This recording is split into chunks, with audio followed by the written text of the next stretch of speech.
Hello and welcome to a special edition Christmas episode of the willitsendmetohell podcast, the only podcast that hates Christmas. My name is Dalton. I don't hate Christmas. I don't either, but I am Michael, also here as always, not hating Christmas. Yeah, we can't do another take. We are down. We have no time. We have to get this recorded with it usually goes 2 hours, and we have 2 hours. There is no stopping on this train. No breaks. A little bit of inside baseball. We do it all in one take, but usually the beginning's the hardest part of the podcast to do because you got to get into it. It's difficult. So we do a couple, hello and welcome to, and I try a bunch of stupid jokes and none of them work, and then I just go, hey, welcome to the podcast. He gives up eventually. We had to skip the whittling down to the giving up phase. Yeah, so that was give up immediately. That was the first one, and that's the one that you got. So I'm sorry. So Merry Christmas. What did we watch today, Dalton? This time, we watched Rudolph the Red-Nosed Reindeer, 1964. Right, Same year as Goldfinger. Interesting. I think I haven't even seen Goldfinger, and I think I prefer Goldfinger. I would rather watch Goldfinger. For Christmas, though? Yes. Yeah, me too. No. What are your initial thoughts on Rudolph the Red-Nosed Reindeer? Do you mean initial thoughts as in, okay. When I came into it? Let's go... Did you ever watch this as a kid? Yeah. I think everyone watches as a kid. At least in America. This is a big thing, it's Rudolph the Red-Nosed popular, Reindeer. It's on ABC Family or whatever. Yeah. You watch it every year and you go, and that was Rudolph the Red-Nosed Reindeer. Glad I did that. And now I can move on with my life. And you always kind of look forward to it because it's like, hey, Christmas. Nah. Hey. You're no fun always. No, but, I mean, it was never, as far as those go, I'd prefer, any of the other ones. What's another one that you do prefer? What the Peanuts ones were always this for every holiday. I don't remember the Christmas one in particular, but the Peanuts ones were always the ones where let's watch that. That's all. I guess there's a few standards. Is that one the Peanuts one? Yeah, we'd always watch the Peanuts ones because sometimes they'd compete. They'd be on the same day on different stations or whatever, and it's fuck Rudolph, dude. What about the Year Without a Santa Claus? I don't know that one. Fucking Heatmeister. You don't remember that guy? I do remember isn't there the Heatmeister and the Coldmeister or something? Yeah, I vaguely remember those that. Those guys rock. Yeah. And there's also the, what's the one that's the origin story of Santa Claus? What's that one called? Do you remember that one? No. That was weird. Oh, and Frosty the Snowman I've seen a few times. Frosty the Snowman? That would come on, yeah. Yeah. I don't know about that one. I'm thinking back to these. They're all terrible. I don't think a single one is good. No, I don't know. I mean, maybe I'm mistaken, but looking back, it's I don't know. Maybe Frosty. Maybe? Maybe Frosty was okay. I doubt it. So, I hate Rudolph the Red-Nosed Reindeer. Me too, dude. After watching it, when you say initial thoughts, my initial thoughts coming in were I bet I'm not going to like this, but I'll give it a shot. Yeah. And also, back in my mind, wasn't this written by a Jew? And that's what I was thinking. Wasn't this written by a guy who doesn't celebrate Christmas? And then after watching it, it's I hate this. My kids will not watch this. I will never watch it ever again. I refuse. Yeah. I think it's trash on pretty much every conceivable level. Mm-hmm. Because you can have them... Oh. Go ahead. I don't want to interrupt you. No, you already did. Yeah, sorry. And we're not doing a second take. I just want to say, the one thing I will, because I'm going to agree with probably everything else you're going to say. Uh-huh. The one thing I will say is, the art is kind of cute. I mean, there are parts that, it looks all right. Maybe. The reindeer, it's cute models, or whatever. The models are okay. That's what I would say. They're okay. Sometimes they look weird, though. It's back and forth. They're sometimes they look cute, and sometimes it's this looks like a taxidermied, squirrel. So this is the podcast where we talk about the morality of stuff from a Catholic. We can't just say sucks. Yeah. We can do what we want. It's our show. Also. But we got to talk about the morality of it. So first of all, basic stuff. Is there nudity? There's none of them really wear clothes, actually, the reindeer. But no, there's no nudity. There's no nudity. There's no curse words. No Lord's name in vain. Lord's name.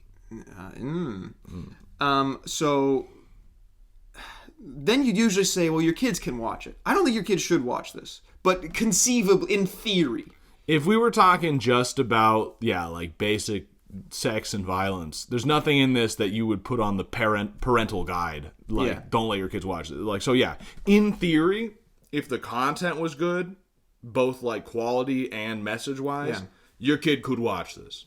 But your kid should not watch this for reasons that we will explain for the rest of the show. So what I was saying is you can have a movie that promotes like there's a bad message. Mm-hmm. But you can still say, well, and maybe if we talk about a movie standpoint, what constitutes a movie? It is well done. It's well directed. It's well written. Artistic. It maybe has some artistic merit, but you shouldn't watch for more reasons. Brokeback Mountain comes to mind, actually. I don't know why I've seen that movie. It's so strange that you've ever watched Brokeback Mountain. Because it's not even a movie where it's like, I had no idea it was gay. It's like, you had to have known, right? I don't know. I watched it. I think I was just like, you know what, this year I'm going to watch every Oscar nominee or whatever. Oh, I remember. Yeah, I remember that. Yeah. And I remember thinking like, I don't know, this is okay. And then I saw what it was nominated for, and it was Best Direction and Cinematography and Soundtrack. And I thought like, well, those were all pretty good. I guess it's a good movie, kind of. A movie, as they say. So in terms of that, like, is it good? Rudolph has none of that. It's like no. It doesn't even have the writing's not good. The voice acting is shit, except for Yukon Cornelius. Yukon Cornelius is good. I like Donner. I heard someone point out sounds like George Lincoln Rockwell, which is hilarious. That's the American Nazi guy. Funny. Yeah, yes, that's. I don't know what he sounds like. He sounds kind of like that. That is. I wonder if that was in the front.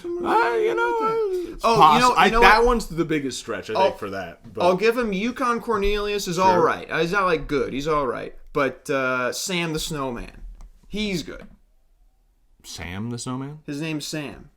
The Abominable Snowman? Or no, the Snowman. Oh, the Snowman, not the Snowman. Oh, okay, yeah. He's all right. He's all right. Yeah. I like Holly Jolly Christmas. I've always really liked that song. Yeah, I don't like any of those songs. He doesn't like a single. I like Holly Jolly Christmas. Holly Jolly, it's a nice. It's little, okay. It's a nice little tune. It's better than some of the other ones. It's fun. Silver and Gold, but worst one. Do you have any jokes to make about Silver and Gold? We'll get to that. It's like, why is this in here? I mean, the lyrics are like, it's not, you can't call it a Christmas tree if there's not silver and gold on it. It's like, are we going to be this blatant about the materialism of Christmas now? Like, if you're not decorating your Christmas tree with silver and gold, I mean, like, do you even believe in Christ? Like, so, voice acting's bad. I thought Michael likes some of the models. I think some are okay. The rest are bad. Sure. No, I agree. I think a lot of the times I like to compliment good animation. I cannot with Rudolph the Red-Nosed Reindeer. I guess it is early kind of stop motion. Early. I mean, they were doing stop motion in like King Kong in the 30s and before that. So actually now with that in mind, no. Do you notice they get no points for the stop motion? It looks like garbage. One of the the assistant producer or something was a Japanese guy. I did see that. I always thought like Americans are the pioneers of animation, and then the Japanese took it and made it better. Yeah. But like now it's like the 60s. This movie, and it's like not that good, and yet still there's a Japanese man behind it, and it's like. Have I been lied to? Did the Japanese actually invent animation? Like what? I mean, at least this is a bad one, so I'm not too put out by it. But it was like wild, like because nowadays it's always if you see something animated, there's a Japanese guy working on it. Well, or Korean, more likely South Korean. Koreans did the actual work. They did like the drawing over and over if it's hand drawn and like stuff. What else can I complain about that I hate in this movie? I hate the story. Bad story. Pacing. The pacing is garbage. I mean, it's 51 minutes long, but that's not an excuse. It's a long 51 minutes. It is long. The songs suck. Mm-hmm. What else? Well, the message, of course, but we'll get into that. Yeah, the message is baffling. It's bad, yeah. And there's a bunch of different things in there that are, wow, I can see why baby boomers really connected with this. And they ran with it. Have we talked much? I guess we've talked a little bit about boomers so far on the podcast. I think it's come up a little. It should be well known that they're the worst generation that mankind has ever seen, except for maybe the last generation in Rome. Maybe. I mean, basically, it's a generation that was the wealthiest ever and the least forward-thinking insofar as, like, these are the generation that popularized having, tons of money, buying a nice house, and then in their last days, getting a reverse mortgage so that they can live like kings and leave their family with nothing. Yeah. And then, like, complain as if it's their kid's fault that, like, well, you got to go out and earn your own like I did. And it's like, cool, thanks. Cool. Yeah. I'm happy you did well for yourself with, your father giving you a bunch of stuff to live off of and, living in the greatest economy that's ever existed, where meanwhile I live in an economy where a third of the people are unemployed. Yeah. But I'm happy you think that I need to go, start from scratch. It's really cool you guys voted for things that got a bunch of immigrants in here to where now I'm lucky to get $15 a fucking hour. Oh, yeah. No, Thanks. I mean, it's literally, they're like, oh, yeah, I lived like a king, and part of that was using, near slave labor imported from the third world. So, but now that has ruined your future, but I'm going to pretend like it's exactly the same, and you can just do what I did before I ruined the country. Yeah. Yeah. It's the worst. Yeah. It whatever, probably is the worst. I don't want to be Mr. Complaints. But, well, and to be clear, too. We're riding the tiger. I'm trying to make it work. I get it. I want to say real quick, it sounds like I've got like a bone to pick in particular. Yeah. My dad's like a Gen Xer or whatever who was on meth. He is not a boomer on any way. I have no personal vendetta against a particular boomer. My dad is maybe a baby boomer. He's right on the edge. He wouldn't really be considered part of the people who did. It's more my wife's dad who sucks. Well, sure. Yeah. I have it out for you, Jeff, if you find this podcast. I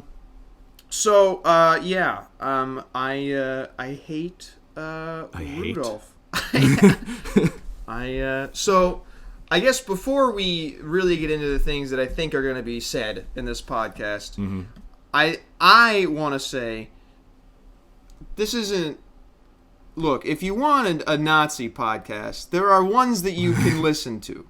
Okay. When you can find those, I'm not going to say them. Really? Myth of the 20th Century is pretty good. Are they Nazis? No. Well, maybe one guy. No, but they will. They'll go there. All right. Also, I've been listening to some episodes of the Pause Button. Button's good. Which they don't make anymore.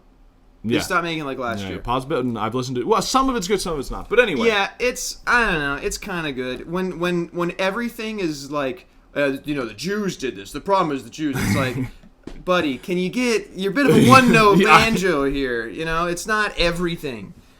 So yeah, we're from a religious standpoint. I don't hate the ethnicity of Jews. I don't hate Jews. I'm not a hater, so to speak. I mean, they killed Christ, but that's a religious thing. It's because they're not even the same ethnicity anymore. Let's not get into the whole historicity of the Jews. It's very clear. I mean, they're not Semitic. They're Ashkenazi. They come from the steppe. Okay, so. That is true. But we're not. I guess I want to say this is a Christmas movie. Mm-hmm. Christmas is specifically debatably. That's what it's branded as. I know what you mean. Yeah. So this is a Christmas movie, and it was not written by Christians. Oh no! and that should at least make you kind of raise your eyebrows a little bit with any kind of media. Oh yeah, I mean, if you had you're in India and you've got like a Buddhist story, like the story of of Buddha, his life, and it was written by a Protestant, you'd be like, huh? Yeah. And you'd really look at it like, I wonder if there's some sort of weird Protestant message where they make Buddha look like Martin Luther or something. Yeah. Exactly. So I'm not. This isn't the Jew hate show. You can find Jew hate shows. Sure. Go listen to those. This is a religious thing. We're watching a Christian thing. Christian parentheses. It's supposed to be quotes. Yeah. Written by a non-Christian. So.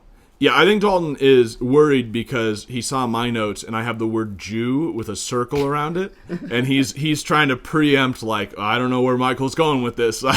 Well, the problem is also with me, because I haven't listened to the pause button, and it's like, I see the Jew! And it's like, well, no, it's not everything. It's not everything. It was almost every member of the production of this movie, though. Yeah, that is true. Well, some good, there's, And the narrator, actually. Burl Ives. Apparently. I will say, in defense of Jews, Irving Berlin wrote White Christmas. Which one's White Christmas? I'm dreaming of a white Christmas. The song. Is Christ mentioned once in that song? No. Then it doesn't count for anything. It's a nice song. I don't know. You're telling me another Jewish song that has nothing to do with Christ and Christmas? Wow, I'm really impressed. Okay, well, I guess point taken. So I guess listen to Silent Night. All right, so that's a good one. Yeah, that's written by the Germans. It is that. Yeah, Silent. The opposite. Knocked. Yeah. Austrians, actually, I think originally. Do you have any more kind of preface for Rudolph the Red-Nosed? Anything else? That, Not necessarily, because honestly, I think this movie has a very clear sort of message, and it is no joke. Like, this isn't me trying to find this. In fact, I have evidence that this is very much intentional. But like, it's all around one thing, which is being Jewish. You think it's about being Jewish? The creator said so. Did he really? Oh, yeah. That's insane. I'll get into it if you want to start first. Okay, but like, well, that's a teaser. Yeah, I have a couple smaller things that really kind of like, whoa, I can't believe they said this. Okay. So, Hermie. Well, I guess, what do you think of Hermie? Hermie is gay. He is. That is true. He just wants to be a dentist. Yeah, he wants to stick his hands in people's mouth. There's a whole running theme in the movie of just not being chill, which, me being now newly anti-Semitic because I listened to a bunch of anti-Semitic newly stuff. Anti-Semitic is going like, see, the Jew has no chill. And it's like, well, I don't know, maybe. This guy seems to have, the writer seems to have no chill. Sure. Because Hermie's like, I just want to be a dentist. I don't want to make toys. And it's like, well, fucking just go do it. Who gives a shit? Yeah, like, why you gotta make like a big deal about it? Yeah, like, it's like, shut the hell up. And then he says like, well, you can't fire me. I quit. Fine. Go. Yeah. Like, well, but see, who cares? Then he goes to join the nation of Israel and finds out they don't have any money, and he's got to go back to Santa. He's got to go back to Santa where he can have a job. Is that what happened? No, that's a stretch. I thought that just now. The island of misfit toys is Israel. Is that what you think? I just thought of that, and I think it's really funny. I think it might be. I think it might be. If we're gonna look through that lens, yes. By the way, dentist, very Jewish job.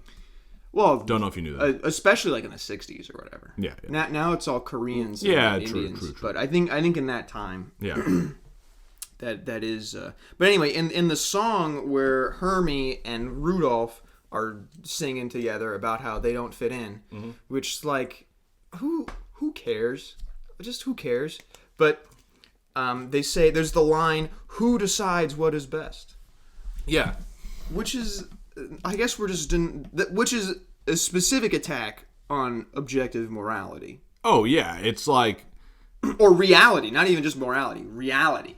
Well, and to do with that, like Rudolph in particular, it's like at first he's bullied for literally no reason, which is unrealistic. I mean, like they don't talk about there being any reason behind why having a red nose is a bad thing. But then later, when he leaves, like, he keeps getting spotted by this monster because of his red nose, and he doesn't like reflect and think like, oh, yeah, this is a disadvantage. This is an evolutionary disadvantage that would cause my offspring to be more likely to be eaten and killed. Yeah.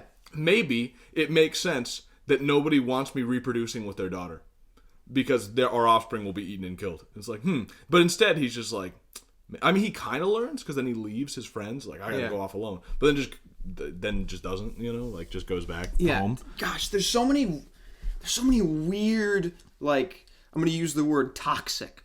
There's so many toxic shit that you're spewing into the population without even getting to your crazy Jew thing. It's just like, he leaves his parents like So they will feel bad. Oh yeah, it's spiteful. It's all spiteful. Spitefully leaves his parents. They're all the characters well, him and Hermie are both spiteful, and like because they don't just. It's like.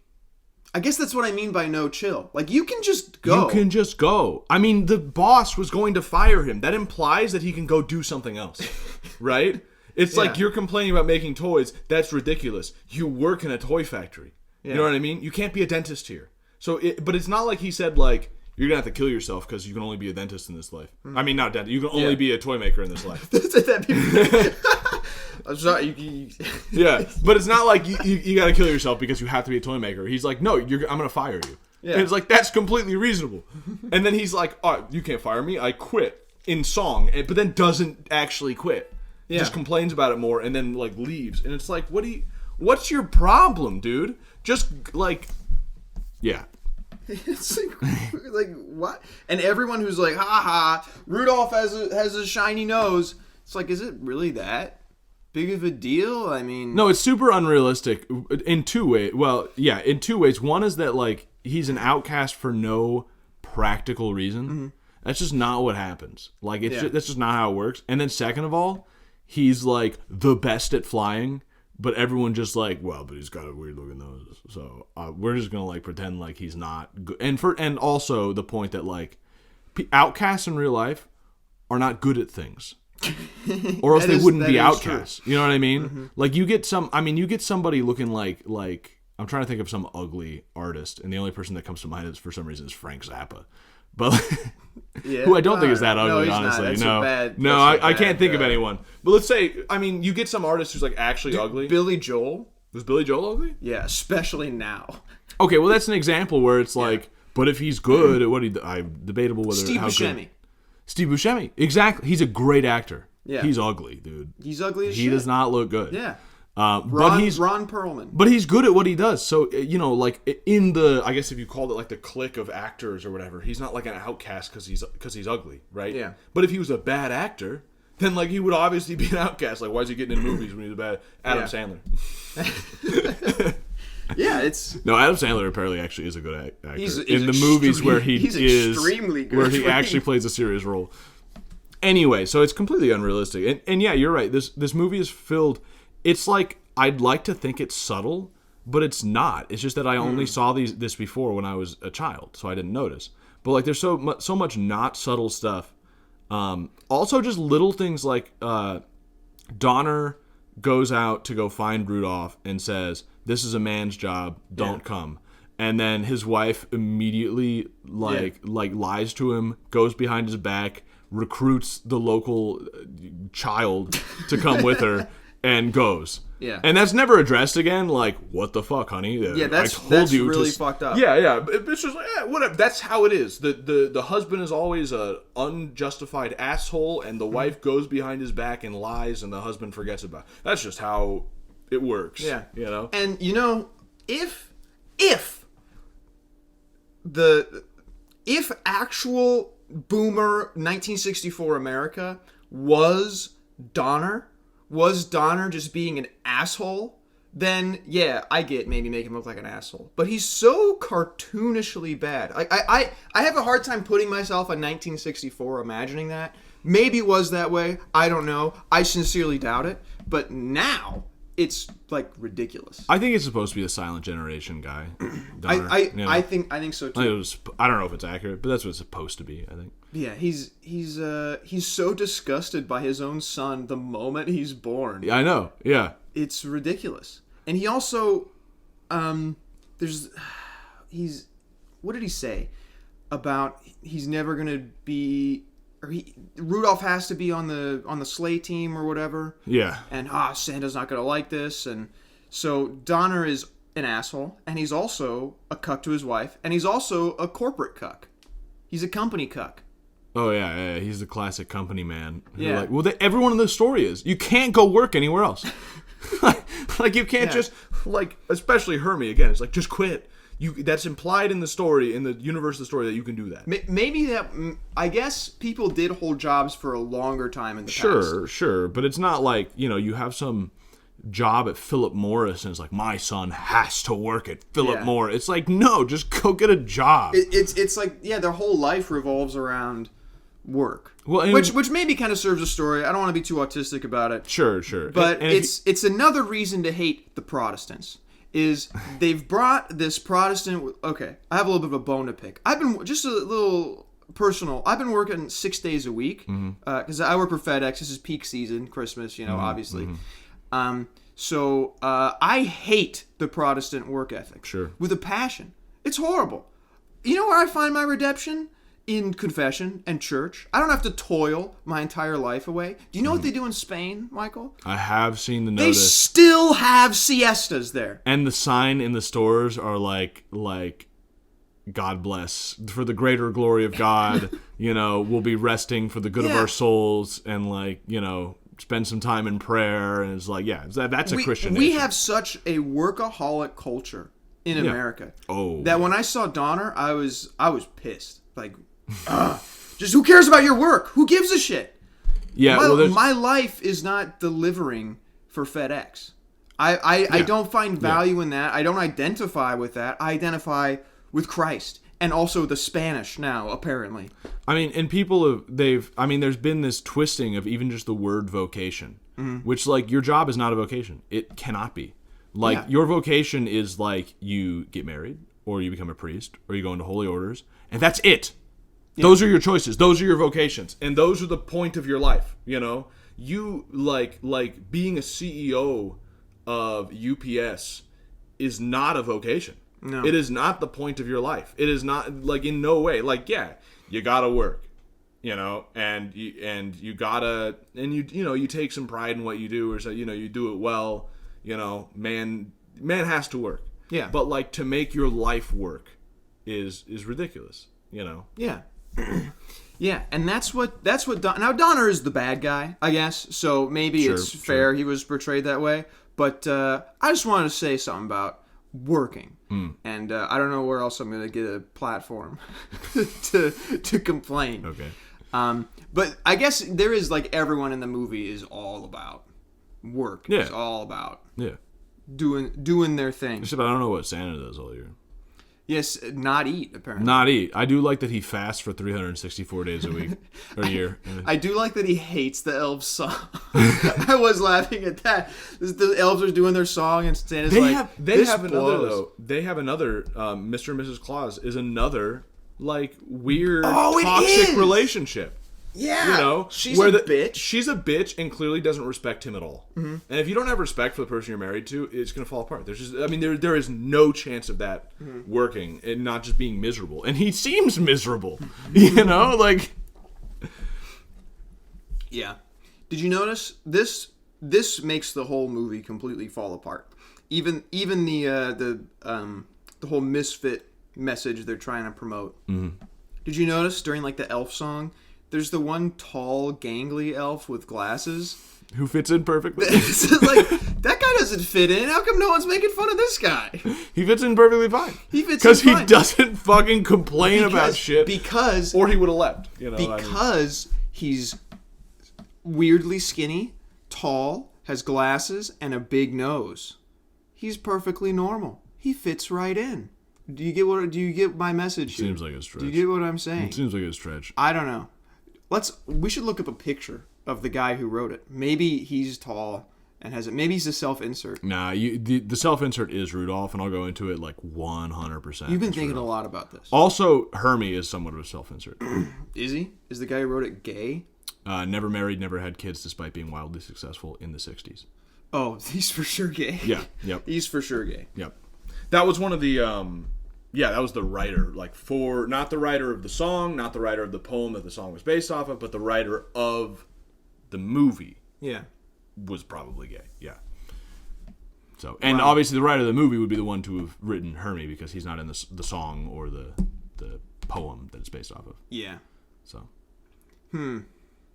Well, I guess that's all I have to say. My child will never watch Rudolph the Red-Nosed Reindeer. I don't blame you, mine won't. Yeah. There's really no redeeming qualities to it. It's not. What was the last thing we watched where I thought maybe my kid could watch. Oh, Cowboy Bebop, where it's like maybe when he's like older, there's some redeeming stuff. Like there's actually a lot of redeeming stuff. Pretty much other than Faye Valentine. There's just some good stoicism in it. Yeah, it's open season. Go ahead, just ignore the tits. Honestly, after like her second or third episode, they don't make it. Like we said before, it's not that bad. It's not that bad. So, but this is so evil, and it's so corrupting. People talk about how Hollywood used to be a lot more wholesome. They'd have wholesome movies and everything. Yeah, maybe in like the 20s. Yeah. Not in the 60s. Yeah. You know, like it's not true at all. They kind of hit it a little bit better, I think. Yes. And maybe people were less savvy too in the day, but no, it's just as bad, and maybe the fact that it's so hidden makes it even worse. Yeah, I'm thinking of every Christmas movie, and they're all like that. Oh, they're so bad. Well, and an example is just like nowadays, if a movie comes out with like a blatantly gay character or like weird... the new live-action Cinderella, do you know what the fairy godmother is? Gay? Black trans. Oh, man. Which is very funny. But, I saw somebody make the joke that if Rudolph was made today, they'd go to the Isle of Misfit Toys, and the doll would say that she was rejected because she had a penis. Yeah.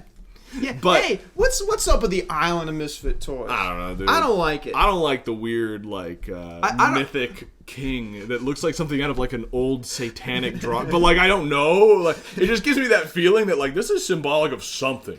This is some symbol that I am not familiar with, because why the fuck would they make the king of Misfit Toys like a lion with like a chimera, you know? Yeah. Like not a chimera. There's another word for whatever he is. I can't think of it. I don't Griffin? know. No, Griffin has a beak. Yeah, he didn't have a beak. I don't know what he is, but it's like there's some sort of symbology here. I don't know what it is.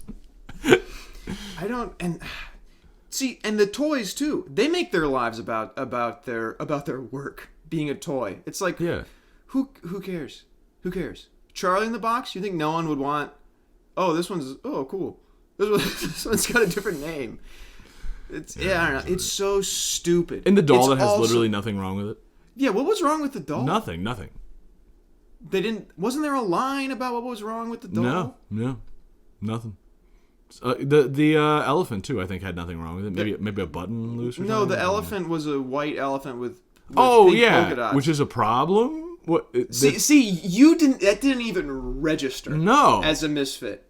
It's like that's just a cartoony. What elephant. Is with this writer that he just sees? Yeah. He's like, it's so like. I only buy realistic toys that like actually look like an elephant. So this is just ridiculous. It's just fussy. Just a fussy man wrote this. I don't get it. Like everything has to. Oh, and they. Oh, I shouldn't do the Jew voice. No, you shouldn't. I was about to do the Jew voice. You've done it before when it has nothing to do with it, and then it's But like right now, we're.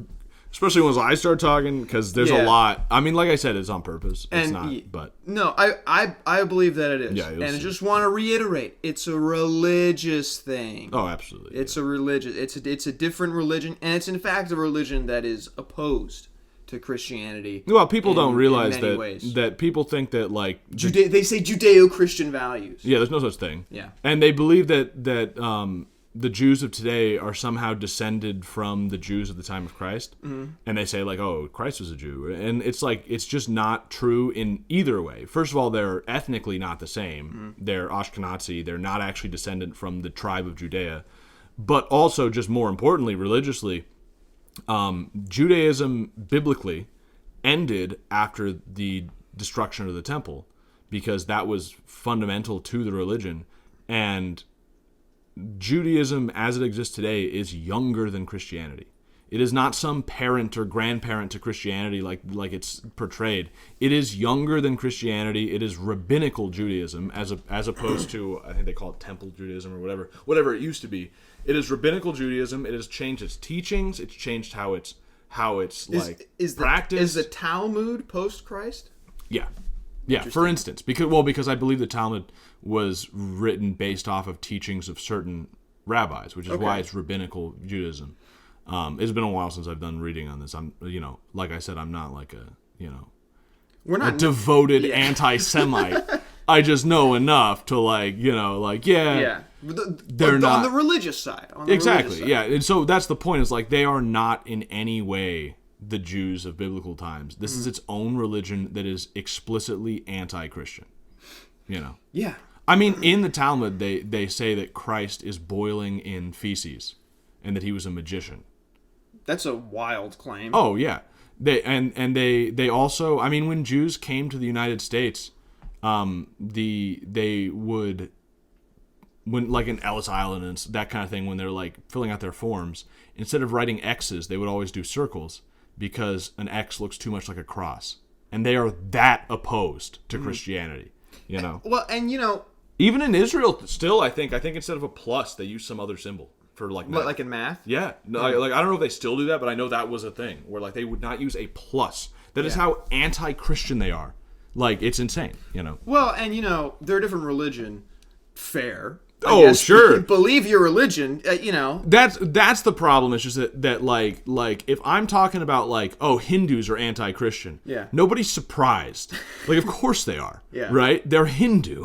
Like, but, if they were pro-Christian, they would be Christian. But in America, there's this like insane Protestant idea that like the Jews of today are like perfectly like they don't need to be converted. Yeah. They're just like another acceptable alternative that has been grandfathered in, and they're completely on the same side as Christians and all this. And it's like no, not at all.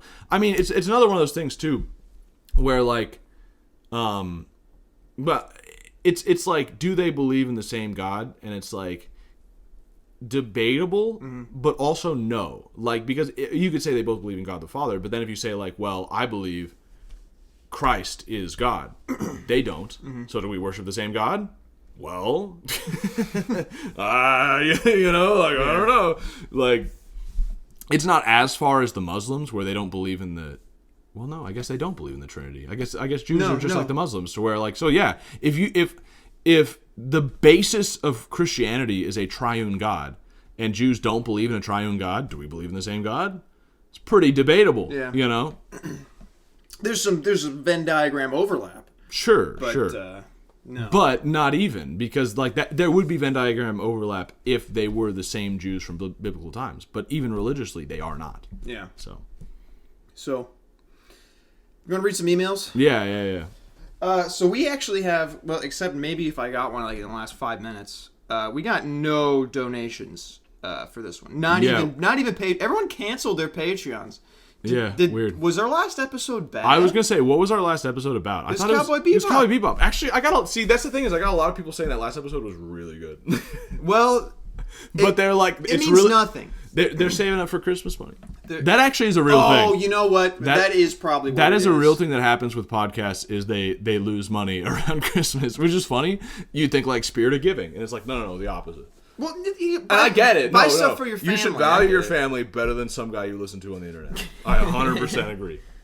Yeah. But so that's what happened. You know, it is common. And also we've, I mean, the frequency of these coming has gone down.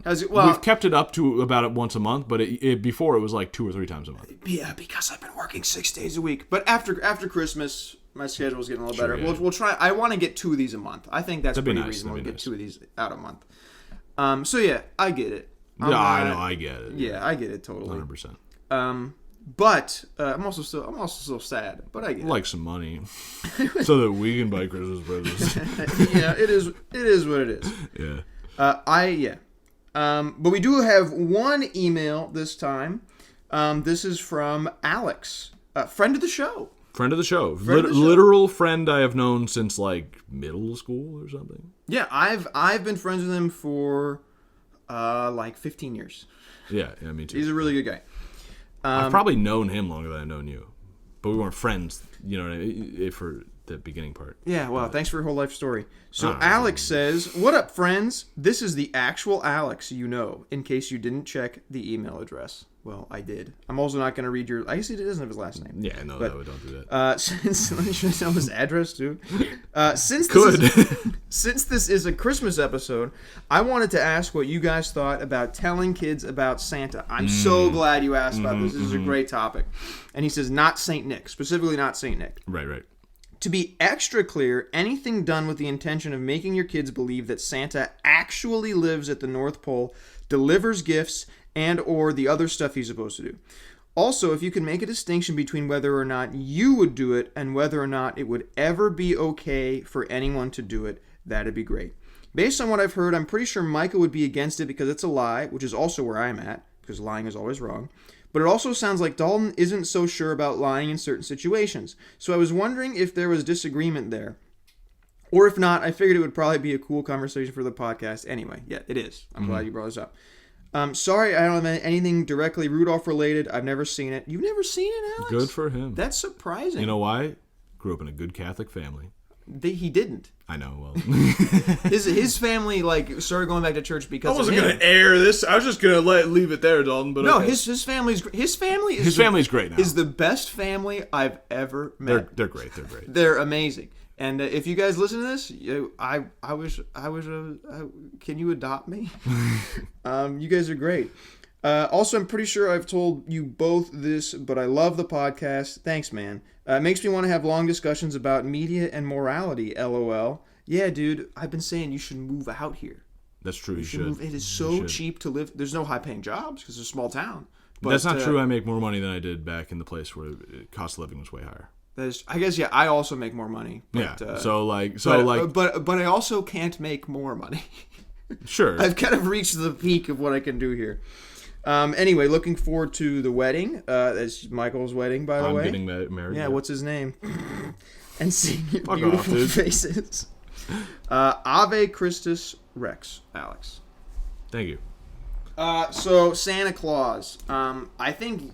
I know where you stand. Dude? You're big...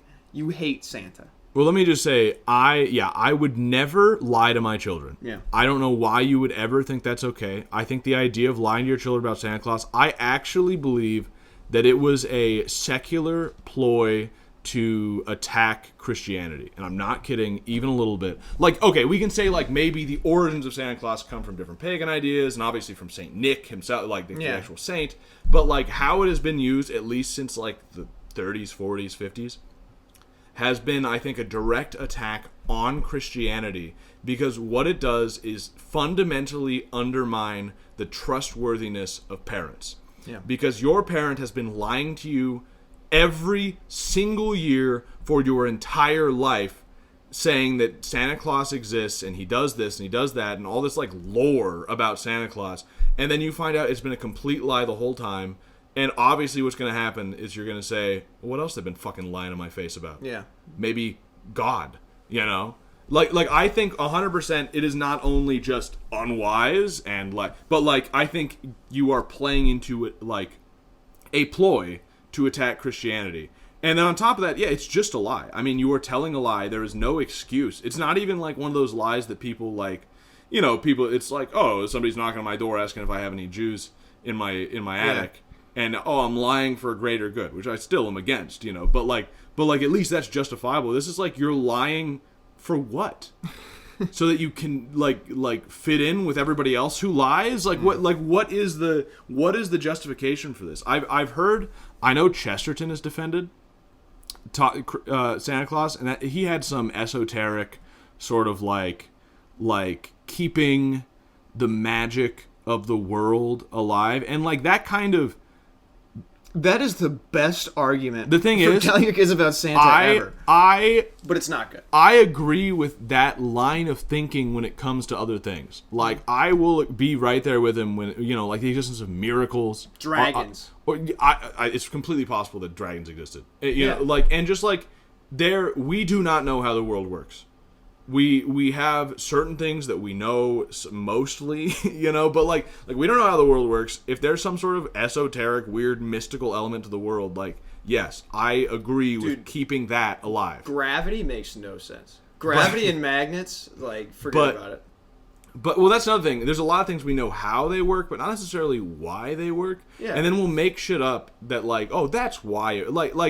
even just the composition of the universe doesn't make any sense because of the amount, if you believe in the Big Bang Theory, because you still have to believe that something came from nothing. Yeah. And then not just that, but like 98% of the mass in the universe isn't accounted for by our models. I guess what you're saying is no matter how scientific you get, there's always going to be a mystical element. And then what they do to make the math work out is they just invent dark matter.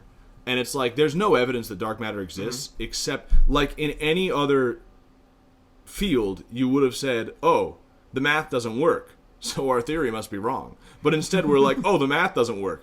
Well, there must be some material that we have no evidence for the existence of that makes the math work, you know? And that's pretty mystical, you know, if it's true, which I don't think, you know, a lot of scientists, physicists don't believe in dark matter anymore. Or at least some. I know there's a Dutch physicist. But anyway, so I agree with Chesterton on that, but I think the application of that to Santa Claus is completely asinine. You know, like you go, for instance, this is actually kind of funny. Like in Iceland, a lot of people there believe in elves. Like it's a real Based. Like there was like a highway that was diverted because it had to go around elf rocks where the elves lived, and like there was like I think that was done by like an actual politician saying like we can't like go right through the elf homes, you know. And like it's like something like half the population believes in elves. Yeah. And you know what? That's the thing. It's like you're talking about something like that, and I can say, I don't know, maybe there are elves. I don't know. You know? Yeah. But like you're saying like Santa Claus exists? Santa Claus does not exist. It was made up. Yeah. Like there is no long traditional history of Santa Claus and like some mystical like maybe he does exist and maybe there is some like okay, if you want to say Saint Nick maybe performs some sort of miracles and delivers gifts to children, then I'd be like, okay, maybe. But like you're saying Santa Claus, it's like I know Santa Claus did not deliver these gifts because you did, you lying piece of shit. Like this is not the same at all. Yeah. So yeah, I am very, very against it. I don't think I'm as against it as you because that was a whole thing you just said. But I think it's fun. I'm not gonna lie to my. I haven't talked to my wife about this, but I've decided. I'm not gonna tell him Santa Claus exists. I think I'll tell him about Santa, and I'll say it's a legend, like according to legend. But I'm not gonna tell him. Even that's kind of a stretch, to be honest. Unless you say according to legend, Saint Nick. Yeah, but if you say according to legend, Santa Claus, like that's not true. No, I'm never. There's no legend about Santa. You know, I mean, I guess like Dutch. Yeah, I'm not gonna present him as real. I think I'm gonna present him as a fun thing that it's fun to think about. But if he says like, did he really do that? I'll say like, I don't know, probably not. I think it was probably me. I feel like that's avoiding a little bit. Maybe. Well, because I don't want to be completely Mr. No Fun. We addressed on the last show, I am pro fun, but I will never tell him that Santa Claus is real. I think I'll tell him the story and kind of the things around it, but I'm not gonna say. I think it's a false dichotomy. I think the idea that Santa Claus is the only Christmas fun you can have is just a modern idea that we've been tricked into. You know, like if you don't celebrate the quote unquote spirit of Christmas, then you're the Grinch, or you know, you're and it's like, or you're Ebenezer Scrooge, right? No, like no, we're gonna do tons of other stuff. We're gonna probably do traditional recipes and that kind of thing, and Christmas caroling you could do if you were into it. It's too cold. I don't want to do that here. It sucks. But my fiance I think wants to, so I'll probably do it. Dude, that sucks. No, it sounds like fun. I don't know. You know she listens to this. That's why you said that. No, I want to learn how to sing for real. So it would kind of be cool. At least I like the cold. So cold here. I don't know. I think it'd be kind of cute. I don't know. Maybe I do it once and then like. No. But like now it's like it sounds nice. I've Christmas caroled as a kid. Oh really? See, I've never done it too, so I might have like a bad. It's like this sucks. Have you ever had a Christmas caroler come to your door? Never. See, I have no experience with it, so that might be why I have a different idea. I've had it happen. You open the door, there's a bunch of people singing, and you go, "Great." Yeah, I could see that. Fucking thanks. I could definitely see that being kind of like. Let me get back to drinking. Cool. And you guys have fun out there. It's like, what are you supposed to do? Yeah, that is weird. Why can't you just sing carols in your home?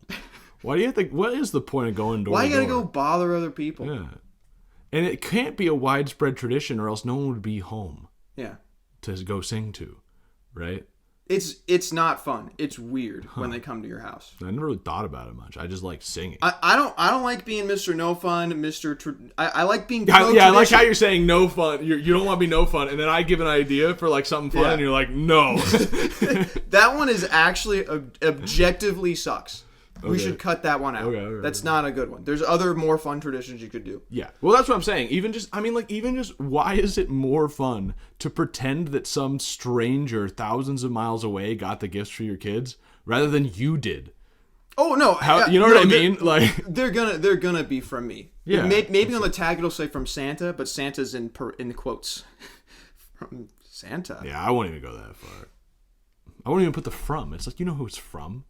I'm giving it to you right now. I'm handing it to you. Yeah. It's from me. All right. Well, unless literally it's from like an aunt or something. No, they're all from you. Take credit. Yeah. Well, hey, it's better than. Well, no, that'd still be lying. But yeah. So I guess we're on two different levels of it's wrong. Yeah, I think. Well, and like Alex said, he asked, is it something you wouldn't do or something you think shouldn't be done? I think it shouldn't be done. I think it shouldn't be done. You definitely should not say he's real. You can kind of tell him the story and everything, but I definitely don't present it as real. And I'll just stick with the fact that like it is a lie without even a possible justification of the lie. Yeah. Like it is so there is no situation in which you should do this. I get why Chesterton would sure.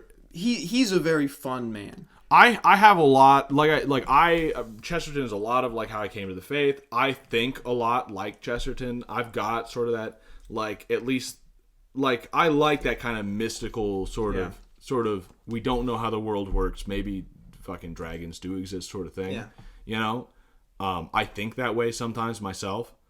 Well, and he had no kids too. So it's theoretical for him. Yeah. But yeah, this is the one, like, I get his reasoning, but it's terribly applied in this case. There's no reason to... Just like how he says democracy is the best. Oh, democracy is just terrible, and I don't know why. I get his reasoning. Well, and I get his reasoning, too. He said, well, just where this is the tangent episode. Sure, yeah. Rudolph is 51 minutes long. So we're going to go on tangents. Yeah, it makes sense.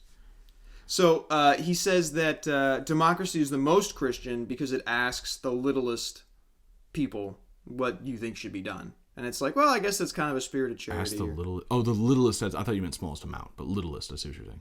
Yeah, the most powerless, what they think. And it's like, well, I get that. But also, God is a king. Christ is a king. Yeah, and I don't even know, like, because was he even a Democratic kind of guy? Because, like, his arguments about, like, he said tradition is just allowing democracy to the people who are dead. Yeah. And it's like, okay, that's cool. If we want to be in a democratic dialectic and try and justify all of our decisions based on democracy, that's fine. But what you're talking about is not democracy, And that's fine. I think democracy blows. But if you want to pretend like we're giving democracy to the dead and that's why we have a king, then sure, dude. Like, whatever. Fine. Yeah, it's very weird. And I do want to say real quick, just in case anybody, is wondering, what do you mean democracy blows? Just very basic level. Open up your eyes, buddy. Well, yeah, you can look around and see what it's led to. But it's just a very, very basic level. If you have elected officials, then they have no long-term commitment to the country they're serving in. Whereas, so like, for instance, the president, he rules for 4 years. Rules, you know what I mean? But just to say, he rules for 4 years, maybe 8. And then he's done. And he doesn't have to worry about, like, his kid taking over after him or anything like that. Like, any politician just has to get reelected. Mm-hmm. And especially once there's no possibility of getting reelected, he doesn't care what happens after that. Yeah. He's rich. He's going to do just fine. Him and his family will do fine no matter what happens. Book deals. Think of the book deals. Book deals, dude. But, like, whereas with a king, the king is ruling the country for his entire life, and then his son will take over, and then his son will take over, and his son will take over. I mean, there's the talk saying things about like Rome was great because men planted trees that they would not enjoy the shade of. Yeah. However it was phrased exactly. But in a democracy, you just don't get that. You don't get people long-term planning because they have no incentive to do so, you know. And you could say, like, well, they have kids, don't they? And it's like, well, sometimes. Sometimes no. But then also, like, their kids will be fine. They don't have to worry about it. They don't care if the country falls apart. That is true. Because they'll be fine. Whereas in a kingdom, it's like, no. If the kingdom falls apart, they'll kill the king. Yeah. You know what I mean? So, like, your son, you do need to look after how the kingdom will be when your son takes over. Also, now that you mentioned it, a benefit of monarchy, only one guy you got to kill. Oh, for sure. No, 100%. I mean, the founding fathers of the United States had this idea, basically, that, like, if the government gets too tyrannical, they will just kill the government. Yeah. You know? Which is cool and all, but, like, you can see nowadays that it's just not practical. I mean, you'd have to kill, like, so many people.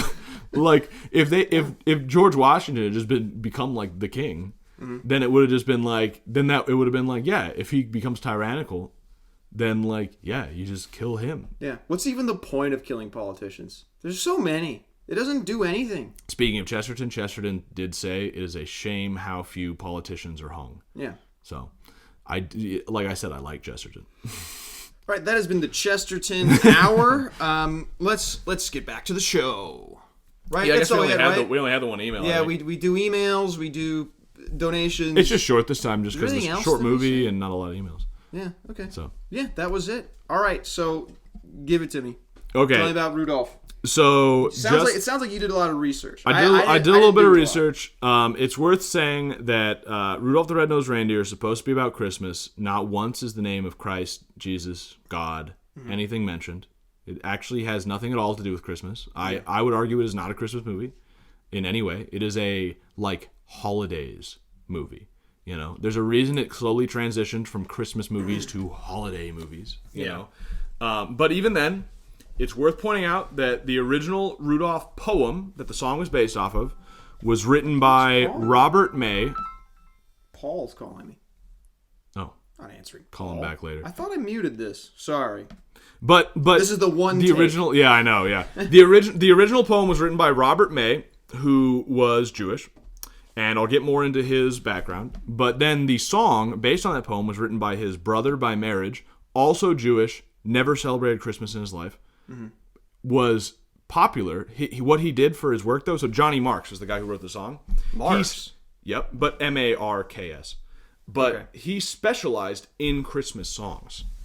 And most of the Christmas songs you hear that are famous are written by Jews. Can and you a lot of example? Them. Yeah, I had them up. I believe. Oh man, dude, why do you have to say that? Pull up the songs. Pull up. Just look up Johnny Marks. But he was Jewish, didn't celebrate Christmas, and most of the songs he wrote also have no reference to Christ or like Jesus or anything. There was one that did, but it's because it was based on a Civil War song, so he didn't write it. You know what I mean? He just put it to a tune. It's something, I guess. And then I believe the director of the movie is also Jewish. It's a very Jewish movie. But the original guy, Robert May, he's done interviews and such. And originally, it was hidden. In interviews and stuff, he would not reveal the fact that he was Jewish. He purposefully left that out. But later, it comes to light that the entire story of Rudolph, he says himself, the guy who wrote it, is based on him being made fun of for being Jewish. And that is Rudolph is Jewish. That is the entire point of the story. That's so funny, because before we watched it, we made that joke. It's about his nose. And the guy said literally, like, it is not a joke. He said that that he made it Rudolph's nose because he was made fun of for his big nose when he was a kid. This is we're getting Poe's law level of confusion. Oh, I know. It's just that's because we were joking like it was written by a Jew. I get it. He's made fun of because of his nose, but he's actually better because of his nose. Ha ha ha. That's probably what it's about. Yes. It is actually. It seems like yes. The creator admits that. That's crazy. Yeah, it's insane. And yeah, he has all these quotes in interviews like Rudolph started life like a loser, just like I did. Seriously. Wow. Johnny Marks, by the way, only 4 Christmas songs. No, I think there's more. Holly Jolly Christmas, Rockin' Around the Christmas Tree, Rudolph the Red-Nosed Reindeer, and also Run, Rudolph, Run. Yeah. But Holly Jolly Christmas... That's a big... I do like that song. I give him props. He didn't write Silver and Gold. I thought he did. All right, well, I don't know.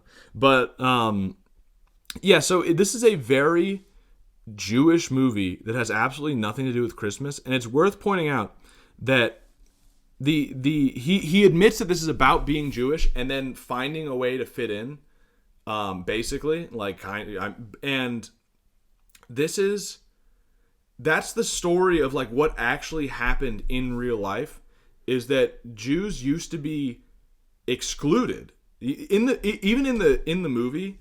There's one part where during the song that I think it's when Rudolph is singing with Hermie, they say that they're not nonconformist, or like whatever wording of nonconformity. Rudolph's nonconformity. Yeah. But yeah, before like the 20s and 30s or so, that was where Jews were in Europe. They were non-conforming because they weren't Christian. Yeah. And like so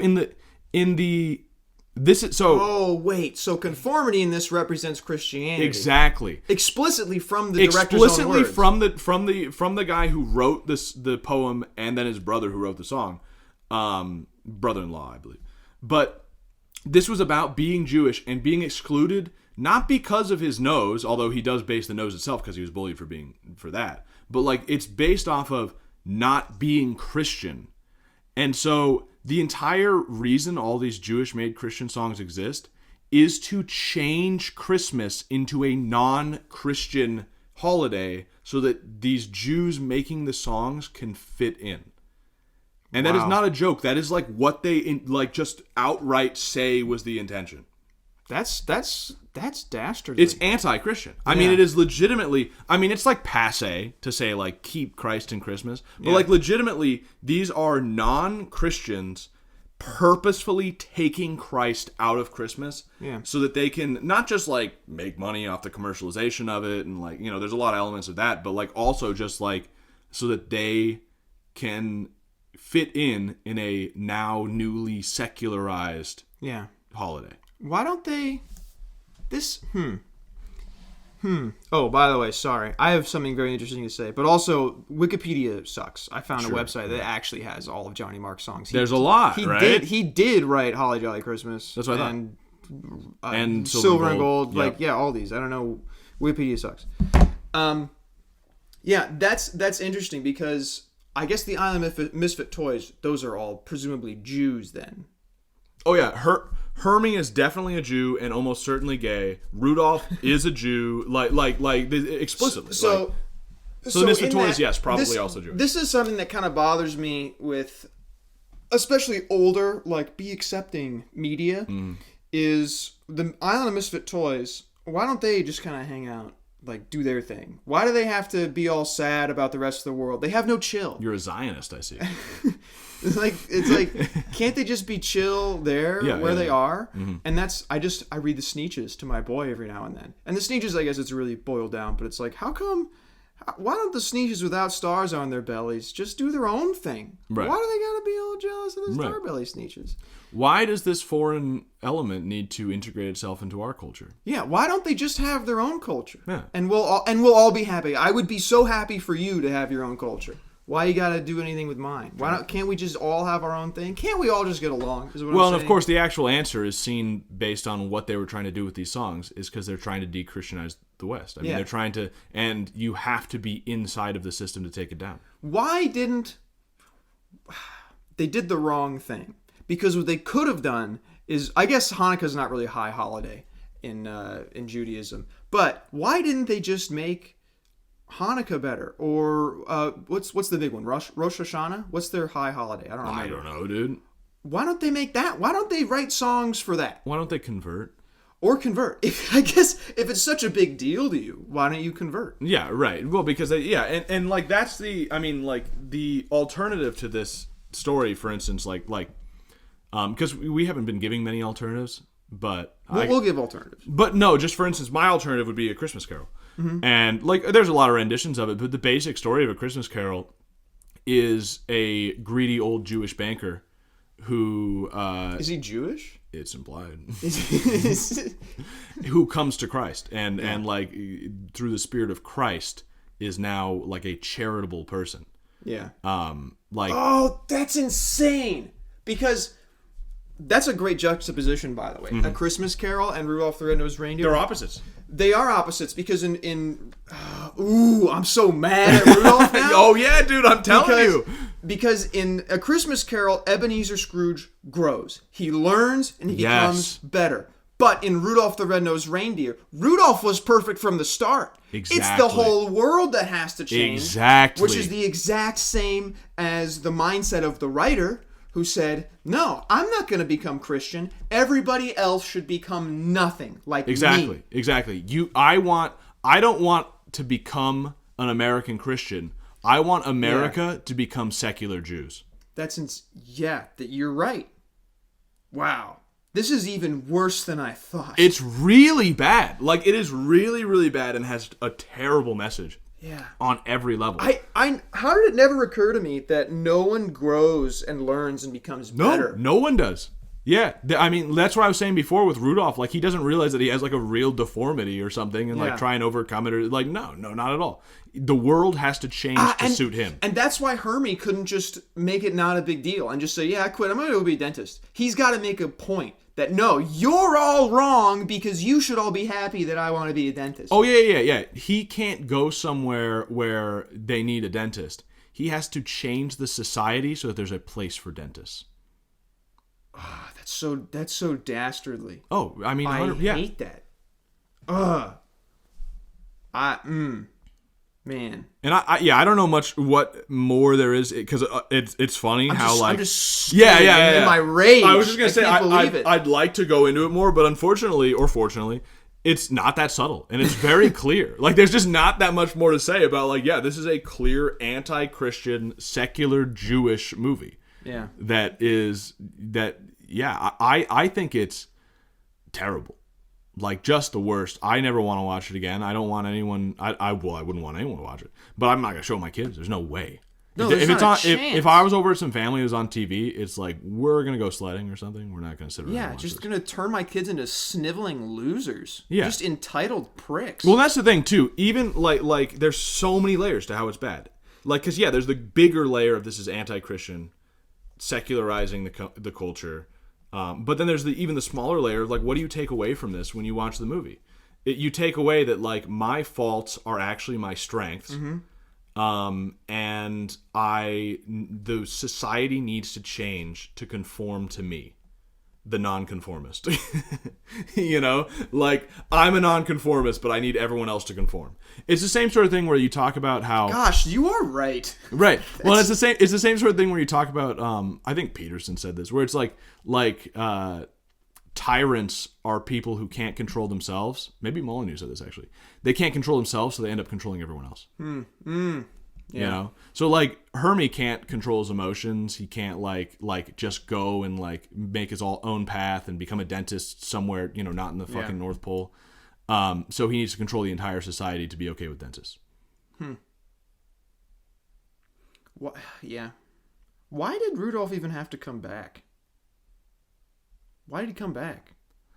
Well, I mean, the story is really weirdly paced, but there was at least the implication of, like, he was going to talk to Santa to get the misfit toys, I guess, a place, and then also. Well, no, Sam the Snowman says he had to come home. Oh yeah, no. So yeah, they said because he realized he grew up and he realized you can't run away from your problems. That's Yen. Well, and it's also like, is running away from your problem, like, is that what you... Being around abusive people? Yeah, like, well, and just like, oh, so instead of... God, that's the same thing. Everyone else has to change. Why, like, if you're around, if you grew up in an abusive family, or you have bad friends who abuse you, just go. They don't have to change. Oh, they probably won't change. That's the thing, too, is that it says you can't run away from your problems. That implies that the problem is not him, but them. You know what I mean? Yeah. Because you're not running away from your problems if you need to grow as a person. And yeah, sometimes everyone around you is bad. Actually, often. But you should always first look to yourself. Yeah, obviously. Yeah, I mean, like, and that's not even like considered. well, that's another Chesterton idea that he's pointed out, where it's like, people say if you trust in yourself, you'll be fine. That kind of sentiment, which I think is kind of in Rudolph, that kind of thing. But like, it's the opposite, because everyone else on the planet, you don't know what their life was like. You don't know if maybe the thing they're doing, they at least have some sort of justification for. Yeah. But like, if you yourself do something bad, you know exactly why you did it, and you probably know that it wasn't for a good reason. You know what I mean? Yeah. So if there's anyone on the planet that you should not give the benefit of the doubt, it's yourself. So if there's something terrible going on in your life, you should first look at yourself, because that's the only thing you can say for sure. Like, there's no way I'm justified. But it's the complete opposite in this, where it's like, well, I know there's nothing wrong with me. Being a dentist, I mean, that's just, so that's a no-brainer. They need to change. Yeah. Wow. Well, I think we're digressing a little bit. Yeah, we don't want to go too far into it. We can go in circles with this. But yeah, that's all I meant to say, was just that, like, that and that at every layer is bad. If you want a fun Christmas movie to watch with your kids, with your family, watch A Muppets Christmas Carol. I've only seen A Muppets Christmas Carol once, but I remember it being good, and I know the basic story of Christmas Carol is just a great story. It's a good story. Like 70 minutes long, so your kids can watch it. They're not going to get too antsy. Mm. It's really good. It's fun. It's got, like, I laugh at it. I'm a grown up. I remember it being good, because I only saw it like last year or something. Yeah. I think I saw it with you guys. So. And it has a really, really, like, really good message. My wife cries like every time she watches it. I come close. It's a beautiful movie. Really well done. Yeah, I would agree with that as a recommendation. And then I'd say for Christmas music, don't listen to this fucking Jewish shit that has nothing to do with Christmas at all. It is not Christmas. Like, I want to get to the autistic point of just refusing to call it Christmas stuff. But like listen to stuff like Silent Night, the stuff that actually has anything to do with Christ. But also, personally, I don't know what your tastes are like, but personally, I really enjoy the old, like, medieval stuff, or like the Portuguese cantos that are like, look up RIU space CHIU. Riu. Amazing song. Or Strella Lodia. And they're about, like, the coming of Christ, or they're about Mother Mary, or they're about, and just, like, bangers. Great songs. Hark the Herald Angels, that gets me going. That's a really good one. Riu is the one I really like. It's really good. Hark the Herald Angels is the best Christmas song. I'll defend it. But so there are really good Christmas songs out there that actually have anything at all to do with Christmas. Yeah. And then also an alternative for Christmas itself. Like, don't lie to your kids and say that it's coming from Santa. Don't have this weird pagan mythos of Santa Claus and like all these, like, get a tree, put a star on it or an angel or whatever. That's decorational, whatever. Even that's the fun. It's part even the mistletoe and those weird traditions. It's part of American culture. Those are at least real traditions. You're probably American, so participate in the culture. Don't be a loser. But I would just say, like, the materialistic, like, don't buy your kid a fucking brand new Xbox or something. Yeah. You know, like on a lot of levels, it's like, first of all, like, I prefer, I think it was a Polish tradition where, like, through the days of Christmas, or maybe Advent, this would have to be in big families, so, have a big family first. But, like, you would randomly get, like, assigned, unknown to the other person, like, one member of the family, and every day of Advent you gotta, like, do something nice for them. Secret Santa? It's kind of like Secret Santa. But you're not getting them a gift. Every day you're doing something nice for them and and it's a game because you want them not to notice. Oh, that's fun. Or like not catch who it was. That's a fun thing. So it'll be something where it's like you're trying to, like, it's like the middle of the night and you're cooking breakfast, trying not to wake up your brother who you're cooking breakfast for. It's like a little, it's a game, and it sounds like it'd be really fun. Yeah. And it's super nice. It's charitable without, because you're never, I don't know if it's a tradition that you, like, reveal it at the end or if you just don't, but either way, it's like, it's a holy sort of fun tradition. Like, you're practicing being charitable without, like, oh, thank you, like just without being recognized for it. An important point, too, about having a good Christmas is have a good Advent. We're a little late talking about Advent. Sure, yeah. But Advent is a time of penance.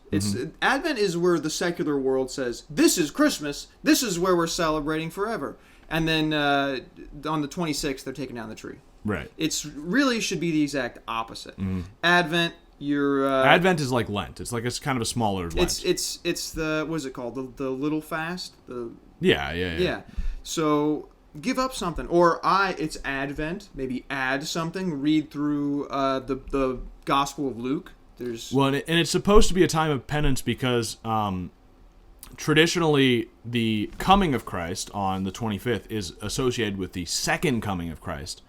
So you're supposed to be Advent is like a small version of Lent in the way that you're preparing for the second coming. For the end of the world. For the end of the world. Yeah. So you're doing penance and such to get yourself right for that. Which is kind of why I'm working 6 days a week. It sucks.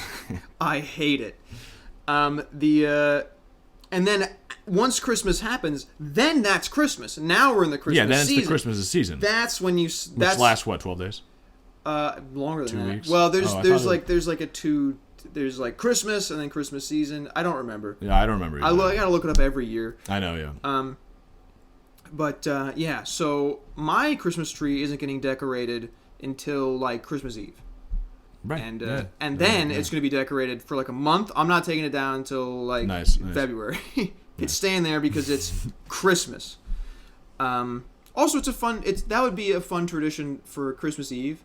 Is decorate the tree because now Christ's about to come. We gotta, you're really excited. And then the rest of Advent, you have a tree there, kind of reminding you in the back of your mind. But you don't have to do it that way. That's just one way you could kind of have Advent be penitential, and in the back of your mind without being celebrate. Like people for FedEx, they're saying Merry Christmas to me, and it's like.